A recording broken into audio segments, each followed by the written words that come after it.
There is a version of history that almost everyone on Earth agrees on. Columbus crossed the Atlantic in 1492, and that was the moment Europeans first made contact with the Americas. Before that, nothing. No ships, no landings, no evidence of anyone making the trip. 500 years of scholarship built on top of that single date, and no serious reason to question it. In 1957, a man named Guy Melgren was digging through a Native American settlement on the coast of Maine. The site was called Goddard, on Penobscot Bay, a flat stretch of land above the tide line where centuries of human activity had left a thick layer of artifacts in the soil. Over the years, 30,000 objects came out of that ground. Stone tools, fire pits, arrowheads, pottery shards, every single one of them Native American, every single one exactly where you would expect it to be. Then his trowel hit something small and metallic, a silver coin, barely bigger than a thumbnail. Corroded almost beyond recognition, one edge crumbled to dust, with a hole punched through it near the rim, probably so someone could thread a cord through it and wear it around their neck. He assumed it was English. He labeled it, dropped it in a box, and forgot about it. It sat there for 20 years. Nobody looked at it twice. In 1978, a coin dealer in London happened to see a photograph of it and recognized it immediately. That is not English, that is Norse. A specialist at the University of Oslo confirmed it. Minted in Norway between 1065 and 1080 AD, during the reign of King Olaf III, they call it the Maine Penny, the only pre-Columbian Norse artifact generally regarded as genuine ever found in the United States. 400 years before Columbus left Spain, this coin was already in the dirt in Maine. Someone carried it across the North Atlantic. Someone else punched a hole through it, wore it on a cord, and traded it hand to hand, tribe to tribe, down a network that ran from Newfoundland to New England. It sat in that ground for the better part of 1,000 years, surrounded by 30,000 artifacts that all made sense. The one object in the collection that quietly disproved everything we thought we knew about who got here first. Picture southern Costa Rica in the 1930s. Thick jungle, volcanic soil so dark it stains everything it touches, the kind of terrain that swallows things whole and does not give them back. Workers for the United Fruit Company are bulldozing through it, clearing ground for banana plantations. When the machines hit something solid beneath the surface, they assume bedrock, they dig around it. Then they find another, and another, then dozens, then hundreds emerging from the ground across the entire Dikis Delta. Some small enough to hold in 2 hands, others taller than the men pulling them out. They call them the Costa Rica stone spheres. Over 300 have been found. The largest is 8 feet across and weighs more than 24 tons. Stop and think about the precision. Researchers have run instruments across the biggest spheres and measured deviation at less than 2 millimeters. A ball of rock 8 feet in diameter, shaped with no metal tools of any kind, using nothing but other stones and sand, and the error across the entire surface is less than the thickness of a coin. 99.8% perfect. Made by a civilization with no written language, no wheels, and no metal. The stone came from quarries in the mountains, miles away. Someone moved 24-ton balls of rock through jungle without a road, without a cart, without an animal to pull it. Some spheres turned up on an island 12 miles off the Pacific coast. The civilization that made them vanished before the Spanish arrived. They left no record, no instructions, and not a single half-finished sphere has ever been found anywhere. No reject, no workshop, no evidence of the process at any stage. Over 300 perfect objects, and every trace of how they were made has been erased as completely as if no one had ever made them at all. The Saqqara necropolis sits in the desert west of Cairo, sand and silence and 5,000 years of the dead buried beneath flat, baked earth. In 1936, a British archaeologist named Walter Bryan Emery opened the burial chamber of a First Dynasty official named Prince Sabu. He cataloged what was inside: stone vessels, flint knives, copper tools, the remains of 2 oxen, the usual contents of a tomb from this period, everything accounted for. A disc, 24 inches across, carved from a single piece of schist. If you have never worked with schist, understand this: it is one of the most unforgiving materials on Earth. It fractures along its layers, it flakes under pressure, strike it at the wrong angle and it splits in half.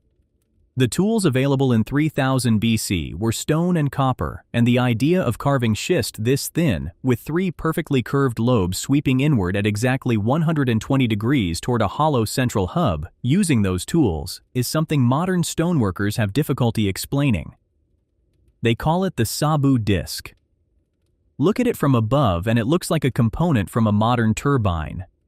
No second disc has ever been found in Egypt, not a prototype. Not a failed version, not a simpler attempt from an earlier tomb. One object, impossibly precise, and then the design vanished from the record.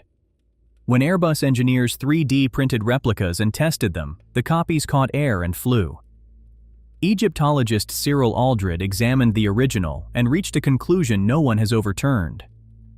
It was a stone copy of an older metal object, an original that has never been found. Whatever that original was, whoever made it, that knowledge did not survive the people who buried this imitation in a tomb older than the pyramids.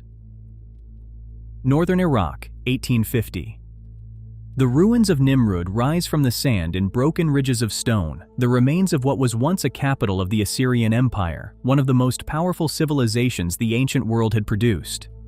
An archaeologist named Austin Henry Layard had been excavating the site for years, room by room, pulling carved stone reliefs out of the earth, cataloging ivory fragments and clay tablets covered in tiny cuneiform script. Then he reached the throne room, not a storage chamber, not a servant's quarters, the most important room in the entire palace. Buried beneath a scatter of shattered blue glass, the remnants of something decorative long since disintegrated, he found a small piece of polished rock crystal, about 1.5 inches across, ground into a deliberate curve. They call it the Nimrud Lens. It is 2,700 years old. Hold it up to something small, and that thing becomes 3 times bigger. Bring it into sunlight, and it focuses a beam to a point exactly 4.7 inches from its flat surface. The British Museum, where it sits today, classifies it as decorative inlay. Their official position is that the optical properties of this crystal are accidental. But Layard had noticed something the museum chose not to address. The Assyrians carved inscriptions so small that he could not read them without magnification.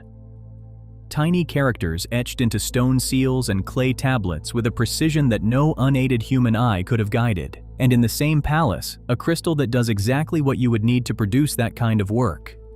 The ancient Assyrians described Saturn as a god surrounded by a ring of serpents, not a glow, not a halo, a ring. That is not what the naked eye sees when it looks at Saturn. That is what a lens sees. Giovanni Pettinato, a professor at the University of Rome, said what the British Museum would not. They saw Saturn's rings, through a crystal, 2,300 years before Galileo pointed a telescope at the sky. The museum still classifies this object as decorative inlay. The label has not changed. Walk into the Smithsonian Institution in Washington, D.C., and find your way to a display case that holds a small gold figurine from Colombia.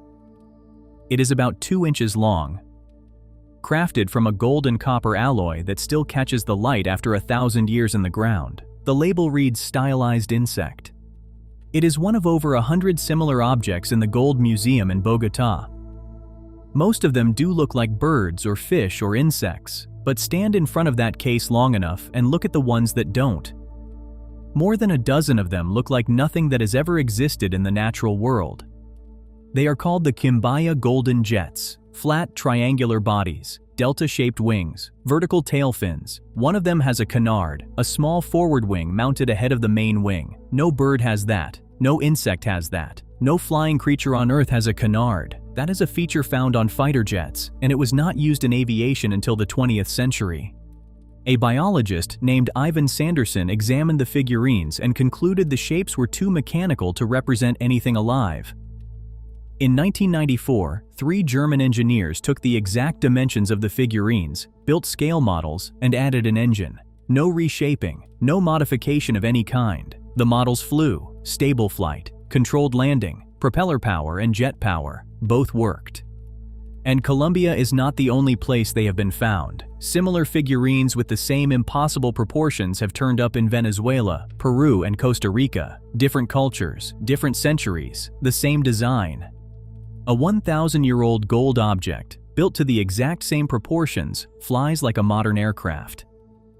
The Smithsonian's label has not changed. Whatever these objects are, whoever made them, and whatever they understood about the shape of something that flies, that knowledge is sitting right there behind the glass, under a label that has chosen not to ask the question.